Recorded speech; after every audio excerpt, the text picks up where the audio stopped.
UP board class 12 के प्यारे विद्यार्थियों, स्वागत है रिस्पॉन्सिव क्लासेस में। सामान्य हिंदी का मॉडल पेपर है जो आपकी 18 फरवरी 2026 की बोर्ड परीक्षा के लिए बहुत ही महत्वपूर्ण है। एक ये वायरल मॉडल पेपर है जिसका कोड है 301PQ। आपका पूर्णांक बच्चा 100 अंकों का होगा और आपको समय मिलेंगे परीक्षा में 3 घंटे 15 मिनट। इस पूरे मॉडल पेपर को हम आंसर के साथ आपको बताने वाले हैं, तो सभी लोग पूरा वीडियो शुरुआत से अंत तक जरूर देखेंगे। कुछ सामान्य निर्देश की बात करें तो प्रारंभ के 15 मिनट परीक्षार्थियों को प्रश्न पत्र पढ़ने के लिए निर्धारित किया गया है। इस प्रश्न पत्र में बच्चों 2 खंड है, दोनों खंडों के सभी प्रश्नों के उत्तर देना अनिवार्य है।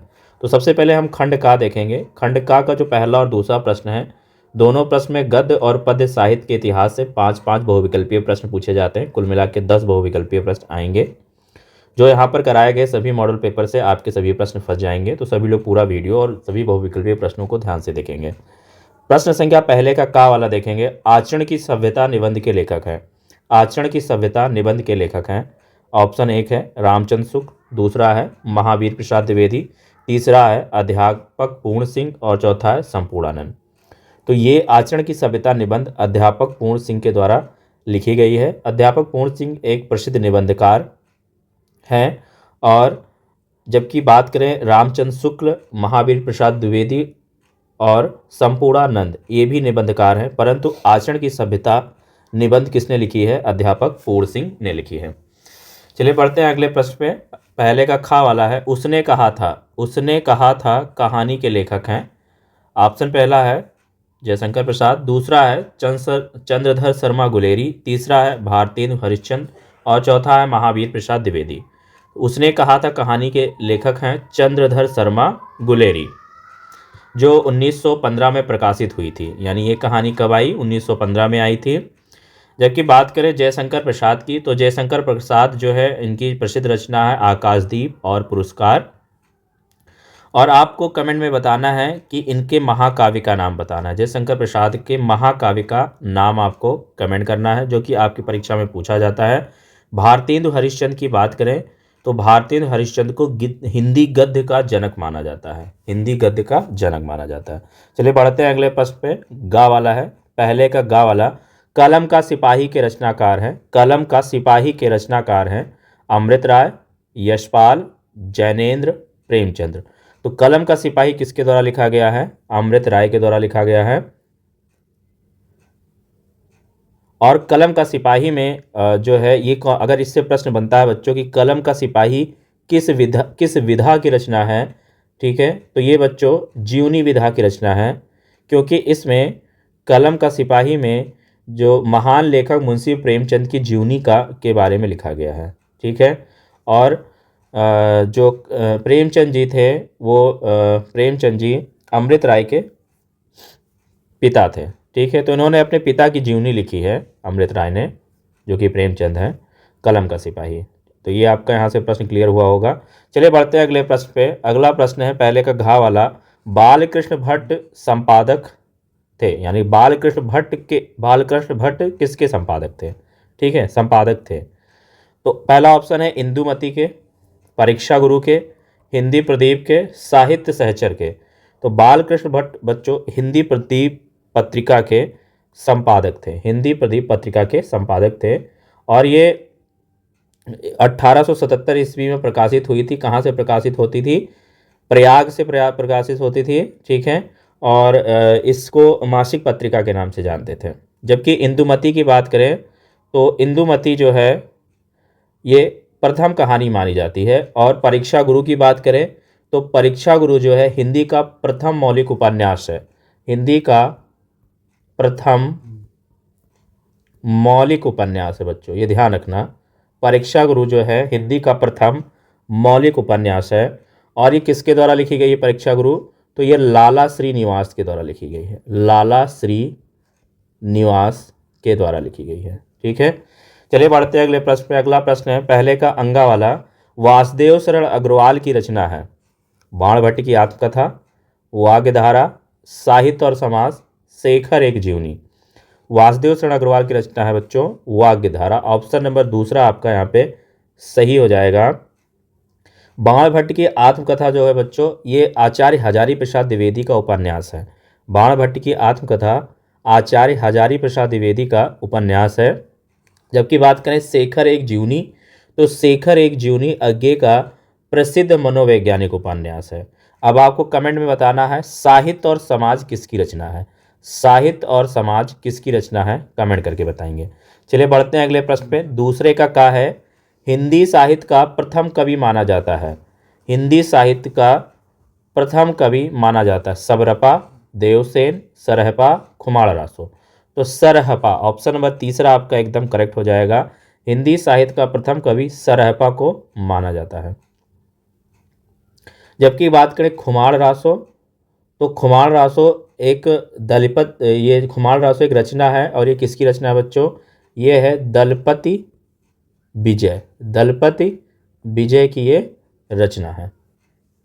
चलिए बढ़ते हैं अगले प्रश्न पे। दूसरे का खा वाला है कितनी नावों में कितनी बार। कितनी नावों में कितनी बार रचना है गिरिजा कुमार माथुर की है, नागार्जुन की है, अज्ञे की है, हरवंश राय बच्चन की है। तो कितनी नावों में कितनी बार बच्चों, ये सच्चिदानंद हीरानारायण वात्स्यायन अज्ञे की रचना है। इनका पूरा नाम है। ऑप्शन नंबर तीसरा यहाँ पे आपका सही हो जाएगा। और कितनी नावों में कितनी बार के लिए, इस कृति के लिए सच्चिदानंद हीरानारायण वात्स्यायन अज्ञे को 1978 में हिंदी साहित्य का सर्वोच्च सम्मान ज्ञानपीठ पुरस्कार से सम्मानित किया गया इनको। चलिए बढ़ते हैं अगले प्रश्न पे। दूसरे का गा वाला है तार सप्तक का प्रकाशन वर्ष है।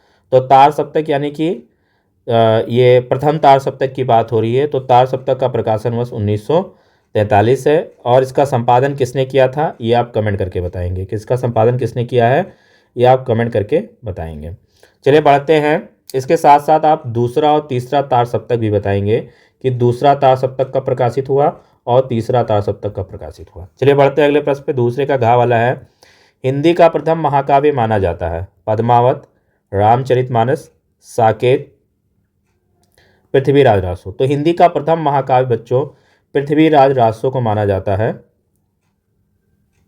और पृथ्वीराज रासो किसकी रचना है, तो ये चंद बरदाई द्वारा रचित रचना है।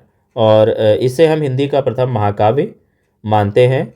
जबकि बात करें पद्मावत, तो पद्मावत जो है मलिक मोहम्मद जायसी की रचना है। और रामचरितमानस की बात करें तो तुलसीदास, ठीक है, ये भक्ति काल के महान कवि माने, भक्ति काल का महाकाव्य है, महान महाकाव्य है, ठीक है। चलिए बढ़ते हैं अगले प्रश्न में। दूसरे का अंगा है मैथिली शरण गुप्त की रचना है। तो बच्चों मैथिली शरण गुप्त की रचना है भारत भारती। जबकि चित्रधारा बच्चों जयशंकर प्रसाद की रचना है। और बात करें अनामिका, तो अनामिका जो है निराला की रचना है। किसकी बच्चों, निराला की रचना है। इनका पूरा नाम कमेंट करना है और साथ ही में आपको कमेंट करके बताना है स्वर्णधूल किसकी रचना है। अब यहाँ पे तीसरा प्रश्न हम देखेंगे बच्चों। तीसरा प्रश्न आपका गद्यांश पर आधारित प्रश्न होता है, ठीक है। यहाँ पे आपको बोर्ड परीक्षा में 2 गद्यांश दिए जाएंगे और प्रत्येक गद्यांश में 5 प्रश्न पूछे जाएंगे। प्रत्येक 2 नंबर का होगा, तो 5 × 2 यानी 10 नंबर का आपका गद्यांश आएगा। कोई एक ही गद्यांश आपको अटेंड करना है एग्जाम में। यहाँ पे हम सबसे इंपॉर्टेंट गद्यांश ले रहे हैं जो कि मोस्ट रिपीटेड है, आप इसको जरूर तैयार करना। मातृभूमि पर निवास करने वाले मनुष्य राष्ट्र का दूसरा अंग है। पृथ्वी हो और मनुष्य ना हो तो राष्ट्र की कल्पना असंभव है। पृथ्वी और जन दोनों के सम्मेलन से ही राष्ट्र का स्वरूप संपादित होता है।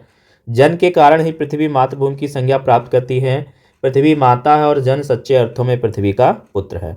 तो देखिए यहाँ पे लास्ट की जो एक लाइन है यहाँ तक अंडरलाइन है। अभी आप में एक प्रश्न बनेगा कि रेखांकित अंश की व्याख्या कीजिए, तो आपको इस लाइन को व्याख्यात करना है।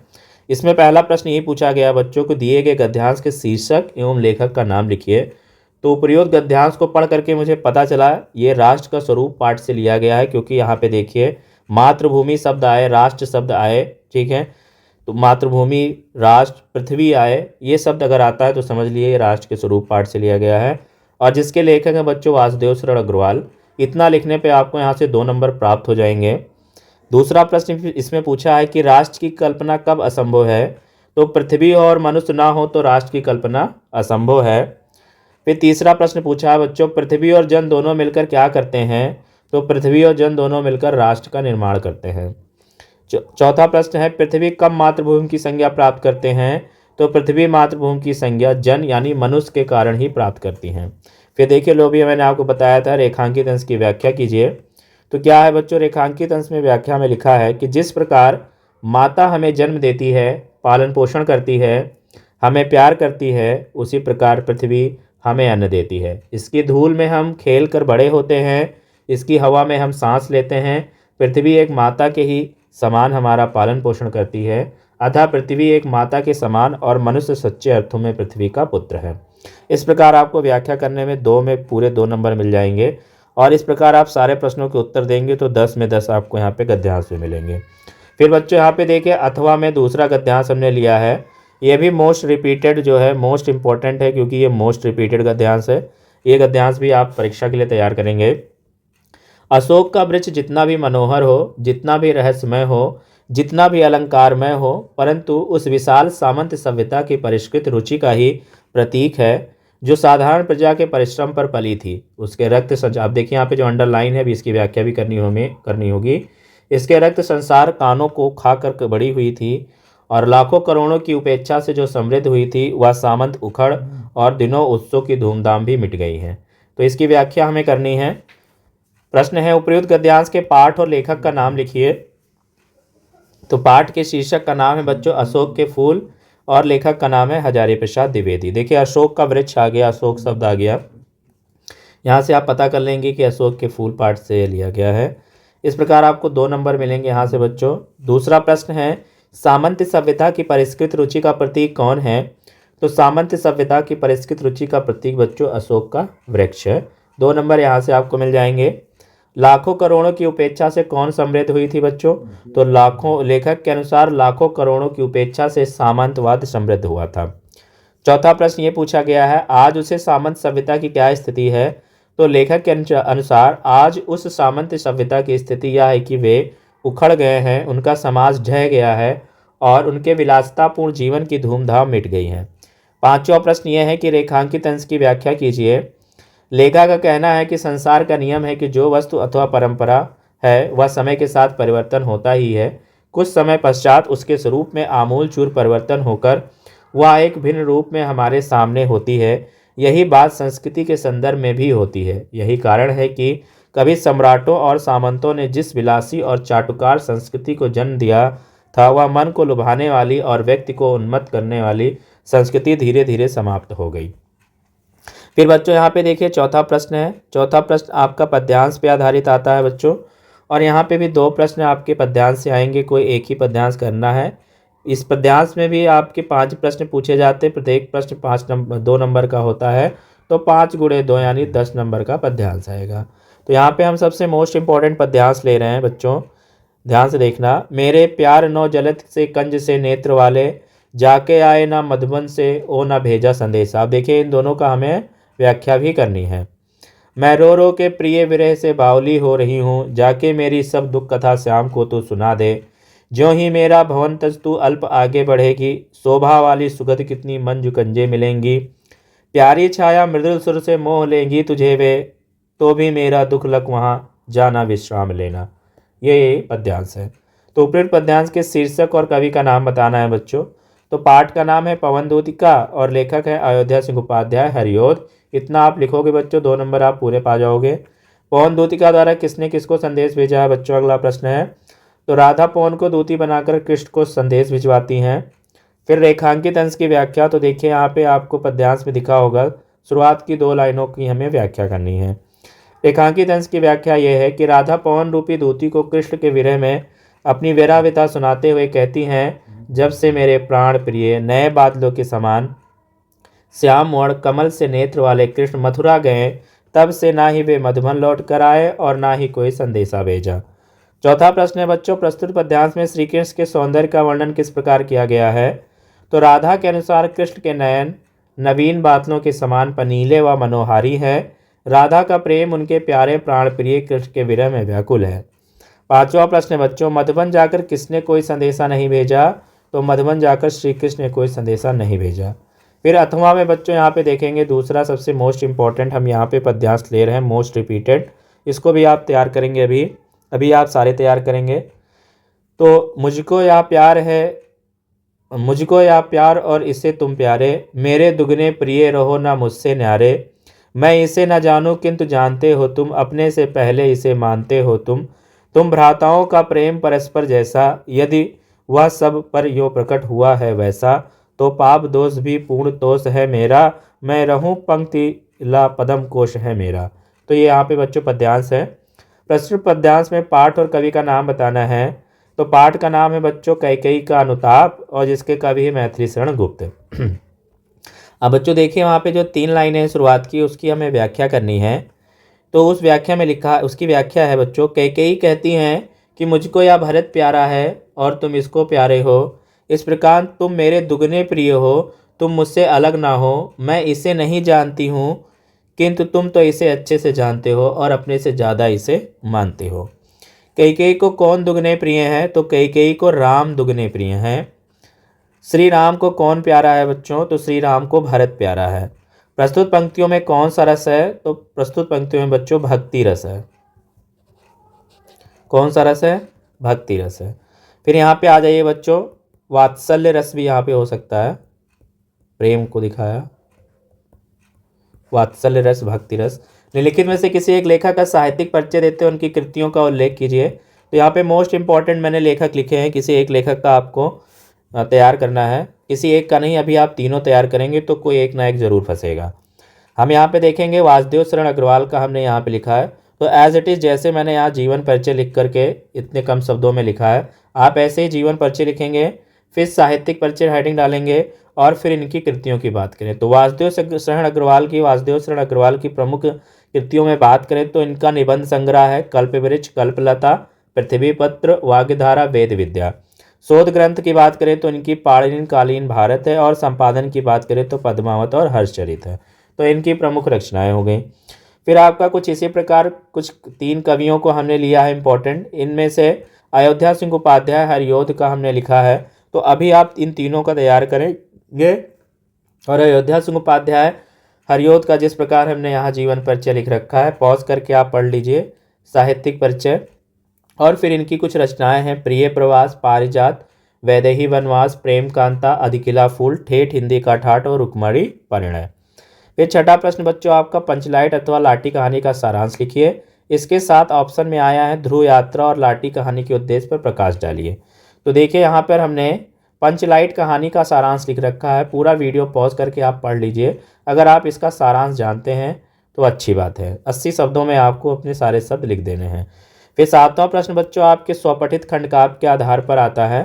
तो जो भी खंडकाव्य आप पढ़ रहे हो, आपके ज़िले में जो भी खंडकाव्य चल रहा है, जैसे कि अगर आप त्यागपति पढ़ रहे हो, या फिर श्रवण कुमार पढ़ रहे हो, या फिर आप रश्मि रथी पढ़ रहे हो, या फिर आप मुक्तियक पढ़ रहे हो, या फिर आप सत्य की जीत पढ़ रहे हो, तो जो भी खंडकाव्य आप पढ़ रहे हो उस खंडकाव्य का आपको 5 नंबर का प्रश्न अटेम्प्ट करना है और उसे तैयार करना है। फिर बच्चों हम आपको बात करेंगे, अगला जो हमारा आता है खंड खा। यहाँ से आपका स्टार्ट होता है अनिवार्य संस्कृत वाला पार्ट। तो संस्कृत में भी बच्चों आपके एक गद्यांश और एक श्लोक आता है। यहाँ पे गद्यांश और श्लोक का संदर्भ 2 नंबर का, और यहाँ पे हिंदी में अनुवाद 5 नंबर का।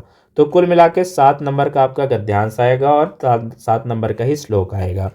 हमने यहाँ पे मोस्ट इंपॉर्टेंट गद्यांश लिया है जो आपकी परीक्षा में कई बार रिपीट हो रहा है, ये रिपीट होने की संभावना है। तो आप यहाँ पे भी ये प्रश्न आप देख सकते हैं। यहाँ पे देखिए गद्यांश लिखा, आप इसको पढ़ लीजिए। और उपरोक्त गद्यांश को पढ़ करके हमें ये पता चला है कि जो प्रस्तुत गद्यांश है हमारी पाठ्य पुस्तक संस्कृत के संस्कृत भाषायन महत्तम नामक पाठ से ये अवतरित है, जिसका यहाँ पे अनुवाद लिख रखा है। क्या है अनुवाद बच्चों? कि यह भारत देश धन्य है जहाँ मनुष्यों के चित्त को शुद्ध करने वाली, अच्छे भावों को उत्पन्न करने वाली, शब्दों के समूहों को जन्म देने वाली देववाणी सुशोभित है। विद्यमान संपूर्ण साहित्यों में इसका साहित्य सर्वश्रेष्ठ और सुसंपन्न है। यही भाषा संस्कृत नाम से भी संसार में प्रसिद्ध है। हमारे रामायण, महाभारत आदि ऐतिहासिक ग्रंथ, चारों वेद, समस्त उपनिषद, 18 पुराण तथा अन्य महाकाव्य, नाटक आदि इसी भाषा में लिखे गए हैं। फिर अथवा में बच्चों यहाँ पे सबसे इम्पोर्टेंट देखिए फिर से आया हुआ है, इसको भी अभी आप बोर्ड परीक्षा के लिए तैयार करेंगे। पॉज करके पूरा गद्यांश यहाँ पढ़ लीजिए। और प्रस्तुत गद्यांश को पढ़ करके हमें ये पता चला है कि ये जो गद्यांश है यानी कि प्रस्तुत गद्यांश हमारी पाठ्य पुस्तक संस्कृत दिग्दर्शिका के आत्मज्ञ एवं सर्वज्ञा नामक पाठ से अवतरित है। तो यहाँ पे देखिए इसका हमने पूरा अनुवाद लिखा है, इसको भी आप पॉज करके पढ़ सकते हैं। फिर बच्चों यहाँ पे देखिए श्लोक आया हुआ है, तो यहाँ पे 2 श्लोक आपको मिलेंगे, कोई एक श्लोक ही अटेंड करना है।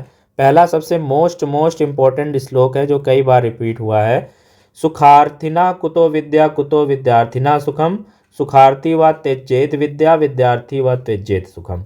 तो बच्चों इसका मुझे श्लोक का जो है संदर्भ लिखना है।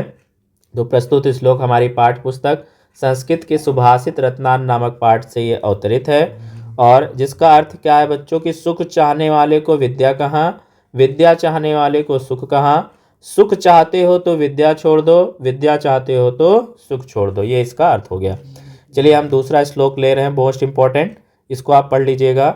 और इसका जो संदर्भ है कि प्रस्तुत गद्यांश हमारी पाठ्य पुस्तक संस्कृत के भोजस्योदार्यम नामक पाठ से अवतरित है, ठीक है। और यहाँ पे हमने इसका अर्थ लिखा है इस श्लोक का कि शिव का अर्ध भाग दानवैरी अर्थात विष्णु ने तथा अर्ध भाग पार्वती ने हर लिया। इस प्रकार भूतल पर शिव की कमी होने से गंगा सागर में, चंद्रकला आकाश में तथा नागराज भूतल में समा गया। सर्वज्ञता और अधीश्वरता सपनों तथा भिक्षाटन मुझ में आ गया। फिर देखिए जो नवा प्रश्न आता है बच्चों आपका, जिसमें आपको पूछा गया है मुहावरों और लोकोक्तियों का अर्थ लिखकर वाक्य प्रयोग करना होता है। तो बहुत सिंपल आता है, आंखें चार होना, ठीक है, नज़र से नज़र मिलना मतलब हुआ, आंखों का तारा होना बहुत प्यारा, पानी पानी होना मतलब शर्मिंदा होना, सावन हरे न भादों सूख। इसको कमेंट करके बताएंगे आप। फिर देखिए आपका एक अपठित गद्यांश आएगा, तो कोई भी गद्यांश आ सकता है, मैं आपको पैटर्न बता दे रहा हूँ, कुछ ऐसे गद्यांश आएगा। फिर उस गद्यांश से संबंधित यहाँ पे कुछ प्रश्न आएंगे जो कि बहुत इजी होता है, आप जरूर कर लेंगे। यहाँ पे देखिए जो गद्यांश ऊपर दिया गया है उसका यहाँ पे अर्थ दे रखा, प्रश्न दे रखा, प्रश्नों के उत्तर मैंने दे रखा, पॉज करके पढ़ सकते हैं। फिर बच्चों यहाँ पे देखिए पूछा गया है कि निम्नलिखित शब्द युग्मों का सही अर्थ चयन करके लिखिए। जैसे कि अविराम और अभिराम, तो अविराम मतलब होता है बिना रोक के, और अभिराम होता है लगातार और सुंदर। फिर बच्चों यहाँ पे देखिए बात और वात का बताना है, तो बात मतलब वार्ता होता है और वात मतलब हवा होता है। फिर देखिए यहाँ पे निम्नलिखित शब्दों में किसी एक शब्द के 2 अर्थ बताने हैं। तो बच्चों जैसे वर, तो वर मतलब क्या होता है, एक तो वर मतलब होता है वर जो दूल्हा बनता है कह सकते हैं, और दूसरा आपको कमेंट करके बताना है। इसी प्रकार द्विज के 2 अर्थ आपको कमेंट करके बताने हैं, ठीक है, कमेंट करेंगे तो आपको तैयार हो जाएगा। देखिए द्विज का यहाँ पे लिखा भी है ब्राह्मण और पुनर्जन्म लेने वाला, और राग का होता संगीत में सुरों का एक समूह या फिर भावना या प्रेम की दीवानगी। फिर देखिए पूछा है निम्नलिखित वाक्यांशों के लिए एक शब्द का चयन करके लिखिए। जो ईश्वर में विश्वास करता हो आस्तिक, जानने की इच्छा रखने वाला जिज्ञासु। फिर आपका बच्चों ये बताना है कि 2 वाक्यों को शुद्ध करके लिखिए, ठीक है। उसने 3 पुस्तकें खरीदा, नहीं उसने 3 पुस्तकें खरीदी, ये इसका सही हो जाएगा। मैं भोजन कर लिया हूँ, नहीं मैंने भोजन कर लिया है, ये आपका सही हो जाएगा। एक पुरुष और एक स्त्री जा रही हैं, नहीं एक पुरुष और एक स्त्री या पुरुष और स्त्री जा रहे हैं, ठीक है। फिर 12वां प्रश्न आपका आता है रस छंद अलंकार से। तो 2 नंबर का बच्चों रस, 2 नंबर का छंद और 2 नंबर का अलंकार, ये 6 नंबर का आएगा। जैसे कि यहाँ पे 12वें का जो हमने वीर अथवा करुण रस में, तो वीर रस की यहाँ पे देखिए डिफिनेशन लिखी है और उसका यहाँ पे हमने उदाहरण भी दे दिया है। फिर करुण का भी यहाँ पे उदाहरण दे दिया, तो आप पढ़ लीजिए, ठीक है। फिर यहाँ पे देखिए यमक और श्लेष अलंकार का लक्षण एवं उदाहरण सहित लिखिए। तो देखिए यमक अलंकार हमने लिखा है और यहाँ पे उसका उदाहरण लिखा है, साथ में फिर श्लेष अलंकार का लक्षण एवं उदाहरण लिख दिया है। तो ये आप प्रिपेयर कर लेना पढ़ करके पॉज करके। और यहाँ पे देखिए इसका हमने उदाहरण भी लिखा है, कमल नयन कमला मन मोहे, ठीक है। फिर आ जाइए चौपाई अथवा छोटा छोटा छंद को लक्षण एवं उदाहरण लिखिए। तो देखिए यहाँ पे चौपाई छंद के प्रत्येक पंक्ति में बच्चों 16-16 मात्राएं होती हैं। इसमें तुकांत की आवश्यकता नहीं होती है। सम एवं सम पंक्तियाँ 4 पंक्तियों में लिखी जाती है। इसकी रचना सरल सुस्पष्ट और प्रभावी होती है। तो यहाँ पे चौपाई का भी लिख दिया। यहाँ पे हमने एक उदाहरण भी रख दिया, बड़े भाग मानुष तन पावा, सर दुर्लभ सद ग्रंथन पावा, साधन धाम मोक्ष कर द्वार, पाई न जाए परलोक अपार, ठीक है। तो ये हो गया। फिर देखिए चौपाई का हो गया। फिर सोठा छंद का हमने यहाँ पे पूरा लिखा है और उसके बाद मैंने यहाँ पे इसका अर्थ भी लिखा, मतलब एक उदाहरण भी दिया। सोठा जासु हृदय अग्नि असत्य की, तासु पियो संत चेत, ठीक है। फिर 13वां प्रश्न आपका आता है पत्र से, ठीक है।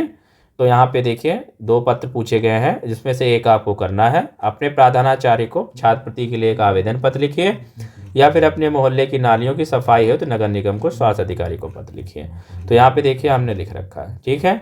इसको आप पूरा अच्छे से यही पैटर्न देख लीजिए, सेम ऐसे ही आने वाला है। दूसरा निबंध भी हमने लिख रखा है, ऐसे ही नालियों की सफाई हो तो नगर निगम के स्वास्थ्य अधिकारी को, तो इस प्रकार लिखेंगे। सेवा में ये पूरा पैटर्न, फिर महोदय करके ये पूरा पैटर्न होगा, और यहाँ पे एज इट इज़ ऐसे ही आपको तैयार करना है। फिर बच्चों 14वां प्रश्न जो आता है, इसमें 9 नंबर का आपका निबंध आएगा। तो यहाँ पे जितने भी 5 आपको ऑप्शन में मिलेंगे, तो यहाँ पे देखिए स्वच्छता अभियान, जन जन का कल्याण, ये पहला टॉपिक है। पर्यावरण प्रदूषण और निराकरण के उपाय, बढ़ती जनसंख्या तथा रोजगार की समस्या, जीवन में सदाचार का महत्व, और मेरा प्रिय कवि। तो इन 5 को भी आप तैयार कर लीजिए, एक ना एक आपकी बोर्ड परीक्षा में ज़रूर आएगा। तो ये पूरा मैंने मॉडल आप पेपर आंसर के साथ आपको एक्सप्लेन करा है। सेम ऐसा ही अगर आप पूरा पेपर लिखोगे तो बिल्कुल आप यहाँ पे 95+ मार्क्स ज़रूर स्कोर कर पाओगे।